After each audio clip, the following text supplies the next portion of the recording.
right, hello everybody. Welcome to the Progressive Auto Sales Arena here today. I'm David Burrows for the show live on location, and my friend Jake Cherski here today. Thanks for being here, buddy. Love the beard, by the way. Thank you very. I blow dried it today. Did you? Oh, yeah. Okay. Did you condition it too?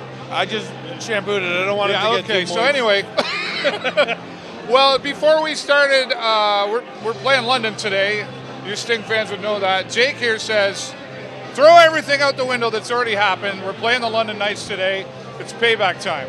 Absolutely. I mean, any Sarnia London games always, you can be 0-28 to start the season, and this is the Memorial Cup winning game right here. Yeah, that's right. Well, and you know the nice thing about it too, honestly, is the London fans participate. I've already seen like several around the room here, around the arena today, so it's always good to see the opposition here.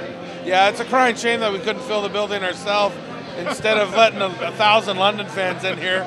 But you know what? It's always a good rivalry, and it's great to see just hockey fans in general come out and support. Yeah. We obviously have to talk about what has been happening with the Sarnia Sting. It's not a fun conversation right now if you're a Sting fan. You know, of course, losing the other day to the Owen Sound attack, which I think most fans thought there's no reason we shouldn't be beating this team. But the question, I guess, of the day is what's going on with the Sting? And I guess there's really nobody likes to blame or put in one spot, but there are some corrections that need to be made. And we kind of talked about some consistency with goalies earlier. Yeah, absolutely. I mean, championship teams are built from the back out. I've always felt anyway. You can't lean on your high scorers or your point getters to get all your points and make 10-9 games all the time. At some point, some of these goalies that are playing for us, they got to step up and they got to steal a few games, give the boys confidence so they can go do their job and, you know, working their way out. It's the defense need to play defense, the offense or the forwards need to play forwards and offensive. And I think once they figure that out, I'm sure the coaching staff's on it, but once they figure that out, you'll see better results. Yeah, for sure. Well, we interviewed Brad Staubitz there after the last game, and one of the things he mentioned was we got to get the puck behind the team, behind the other guys, right? You know, and we seem to be struggling getting it behind there. And then, as you said too, we've seen all three goalies play. We've seen Aiden Hughes and Ethan Langevin. Blair Coffin was in there against Mississauga. And, you know, there's always some adjustment strategy that goes on every time there's a different goalie. Well, you know, when we lost Fazio last year, we knew this was going to be an issue to deal with. And I think they had, you know, an opportunity with the three goalies that they had in camp with these guys. And I think they were hoping that one of them was going to step up, you know, with an unconditional, that's our guy.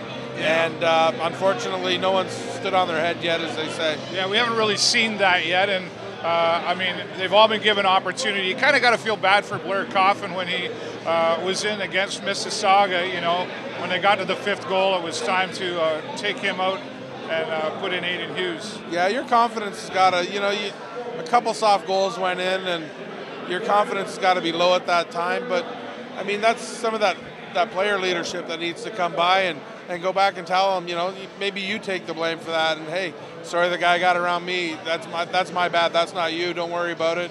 And try to help on that psychological game. I think the psychology of any sport's a big thing.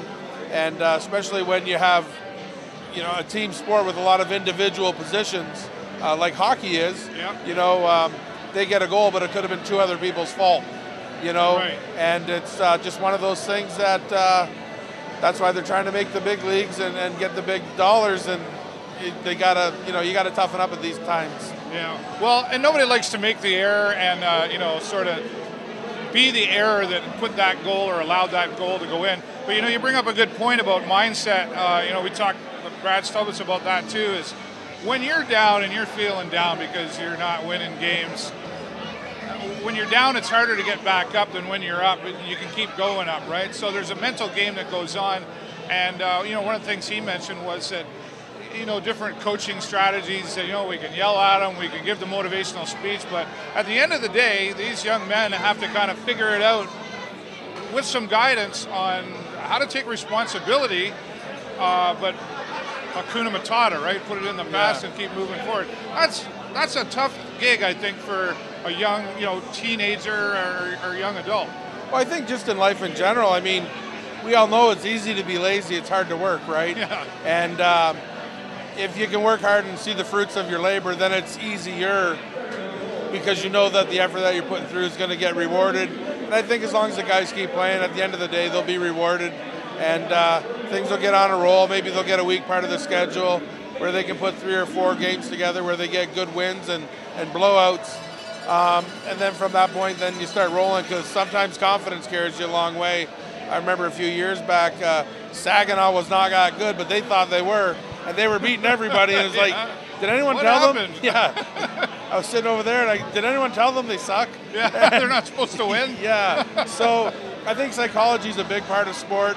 And as long as the guys, you know they're not going home, and as much as, yes, they're probably beating themselves up a bit, but, it's not like they're losing their appetite yet or anything. No.